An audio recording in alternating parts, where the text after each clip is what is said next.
వాళ్ళు మాట్లాడితే సెక్యులర్ వాదులు, నేను మాట్లాడితే మతతత్వవాదిని. వాళ్ళొక వర్గానికి కొమ్ము కాస్త సెక్యులర్ వాదులు, నేను నా ధర్మం గురించి మాట్లాడితే మతతత్వవాదిని. వాళ్ళు మతం గురించి మాట్లాడితే సెక్యులర్ వాదులు, నేను అభివృద్ధి గురించి మాట్లాడితే మతతత్వవాదిని. వాళ్ళని ఒక్కడికి అమ్మంటావు బండి సజ్జన ఉడగొట్టడానికి. నా వాళ్ళు ఒకటైతే బంగాళాఖాతంలో కొట్టుకోబోతావు బిడ్డ. మా వాళ్ళు తుఫ్ఫను ఊతులో కొట్టుకోబోతావు బిడ్డాను. మా వాళ్ళు తుమ్మితే తుంపిర్లతో కొట్టుకోబోతావు బిడ్డ. నువ్వు నీ పార్టీ, నువ్వు కానీ నీ పార్టీ తుంపిర్లతోని. మా వాళ్ళు ఒక్కటైతే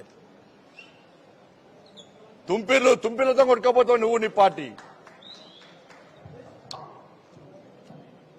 తమాషాలు చేస్తున్నావా నువ్వు కెర్మేరకు వచ్చి?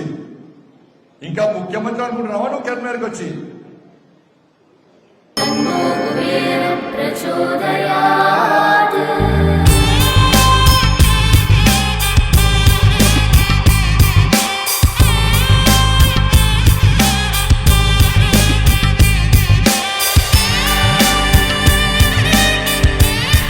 కుబేరలక్ష్మి కటాక్షంతో అందరి ఇంట్లో బంగారం, వజ్రం, వెండి నిండా. లలిత అక్షయ తృతీయ బంగారు నగలకు తరుగులో 1% తగ్గింపు. వజ్రాభరణాలు క్యారెట్కు 5,000 తగ్గింపు.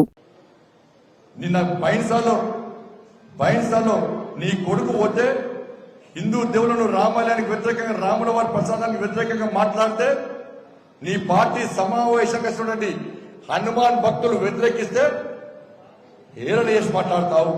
వాళ్ళందరినీ లోపడేస్తావా? ఫోన్ చేసి పోలీసులను బెదిరిస్తావా? నువ్వు పోలీసులు ఏమంటారు? చచ్చిపోయిన రా పోలీసు అట. అరే పొద్దు నుంచి సాయంత్రం దాకా నువ్వు ఎన్నికల్లో పోటీ చేస్తారు, మనం ఎన్నికల్లో పోటీ చేస్తాం రాజకీయ నాయకులం.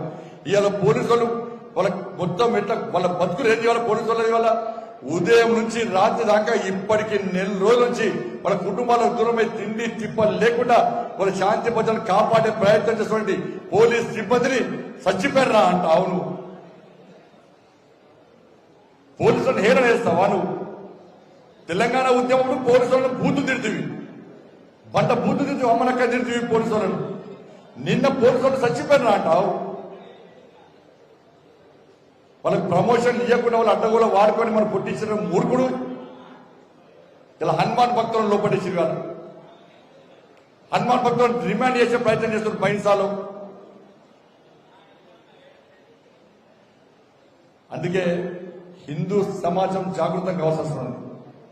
అభివృద్ధి చేసే బాధ్యత మాది.